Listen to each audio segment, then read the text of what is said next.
ሰላም ጤና ይስጥልኝ ውድ አድማጭ ተመልካቾቻችን እንደምን አላችሁ? ዛሬም በአማራ ምድር ድሉ እንደቀጠለ ነው።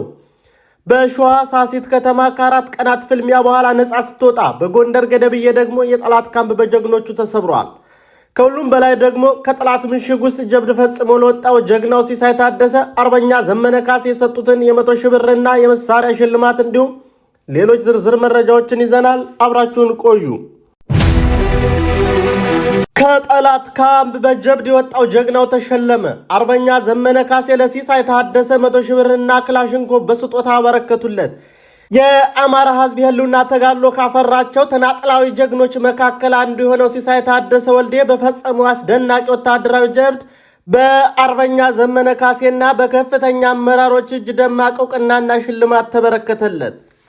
ሲሳይ ታደሰ ወልዴ ባለፉት የካቲት 17 ቀን 2018 ዓ.ም በጠላት 5ኛ ክፍለ ጦር ካምፕ ውስጥ ሆኖ ባሳየው አሳማኝና ቆራጥነት 3 የአገዛዙን ወታደሮች በመምታትና 4 የክላሽንኮቭ ጠመንጃዎችን በመማረክ የወገንን 54ኛ ክፍለ ጦር ተቀላቅለዋል።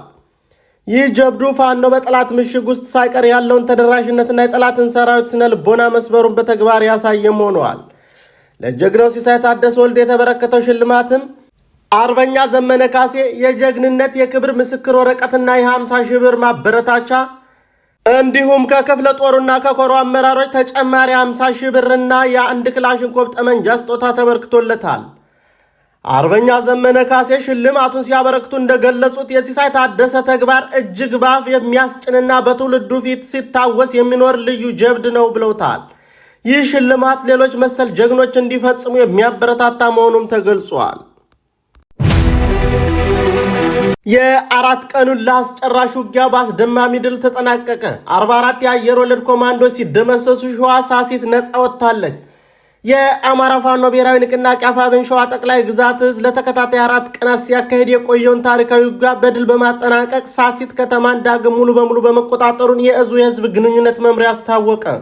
አገዛዙ ዘረፋና ፈሳን ዓላማ አድርጎ ከመንዝ ሞላሌ ከሰላ ድንጋይና ከጣርማበር በአጠቃላይ 16 መኪና አየር ወለድ ኮማንዶ፣ 1 መኪና ሚሊሻና የዙ 23 አየር መቃወሚያ አሰማርቶ የነበረ ቢሆንም በሸዋ አንበሶች ክንድ አመድ ሆኗል። በአፄ አምደ ጽዮን ኮር ስር የሚገኙት ጀብደኛው ራምቦ ክፍለ ጦር፣ 7 ለ70 ክፍለ ጦር፣ አፄ ምኒልክ ክፍለ ጦርና የንጉሥ ሳህለ ሥላሴ ክፍለ ጦር ተዋጊ በጋራ በከፈቱት እረፍት የለሽ ከበባ ጠላትን አጋይተውታል። በዚህ አስደማሚ ውጊያ የአገዛዙ ኃይል ላይ የደረሰው ኪሳራም እጅግ ከፍተኛ ነው። 44 አየር ወለድ ኮማንዶችና 2 ሚሊሻዎች በድምሩ 46 እስከ ወዳኛው ተሸኝተዋል። ከ72 በላይ የጠላት ወታደሮች በጽኑ ቆስለዋል። ጠላት የተቆረጠውን ኃይሉን ለማስለቀቅ ተጨማሪ አየር መቃወሚያ ቢያመጣም የራምቦ ክፍለ ጦር ጀግኖች እስከ ሰላ ድንጋይ ድረስ እያሳደዱ አየር ወለዱን በየገበሬው ማሳ ላይ አስተኝተውታል። ከ4 ቀን ተከታታይ ፍልሚያ በኋላ የካቲት 26 ቀን 2018 ዓ.ም ታሪካዊቷ ሳሲት ከተማ ከአምባገነኑ አገዛዝ ነፃ ወጥታለች። በጀግኖቹ ፋኖች ቁጥጥር ስር ውላለች። ይህ ድል ለወገን ኩራት፣ ለጠላት ደግሞ ዳግም ማገገም የማይችልበት ታላቅ ስብራት ሆኗል። የገደብዬ ጠላት ካምፕ በፋኖ ተሰበረ። ዳራ ግንባር ላይ መብረቃዊ ጥቃት ተፈጸመ። በሰሜን አማራ ቀጠና በታወጀው የዘመቻ አርበኛ ማንዴላ ያዩ ስር የሚንቀሳቀሰው ጀግናው በላይ ዘለቀ እዝ በገደብዬ ከተማ ዙሪያ በሚገኝ ጠላት ወታደራዊ ካምፕ ላይ በፈጸመው ድንገተኛ ጥቃት አንጸባራቂ ድል ማስመዝገቡ ተረጋገጠ።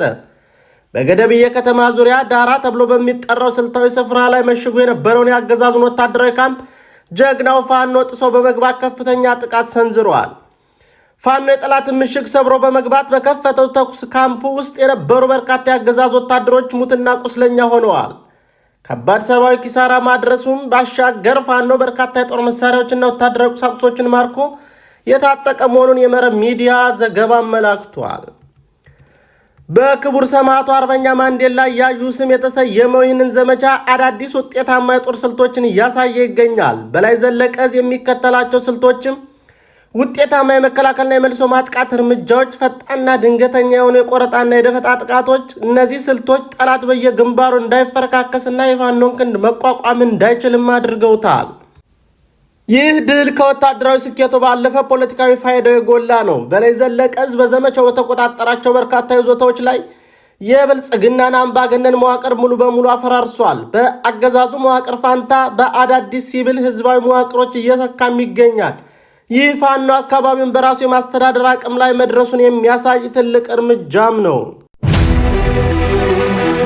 መረጃዎቹ እንደሚያመላክቱት የአማራ ፋኖ ጠላትን ከመደምሰስ ባለፈ የራሱን ጀግኖች እያከበረና የህዝብ አስተዳደር መዋቅር እየዘረጋ ወደ ተሟላ መንግስታዊ አቅም እየተሸጋገረም ይገኛል። የሳሲት ነፃ መውጣትና የገደብዬ ካምፑ መሰበር ለአገዛዙ የመጨረሻው መቃብሩ መቃረቡን ያሳያል። ዝግጅታችንን ስለተከታተላችሁ እናመሰግናለን። ቪዲዮውን ላይክ፣ ሼር፣ ሰብስክራይብ ማድረጋችሁን አትርሱ። እውነትን ቆንጥጦ የሚያወጣው ይህ አዲስ ወረንጦ ሚዲያ ነው። ድል ለአማራ ህዝብ፣ ድል ለሀገራችን።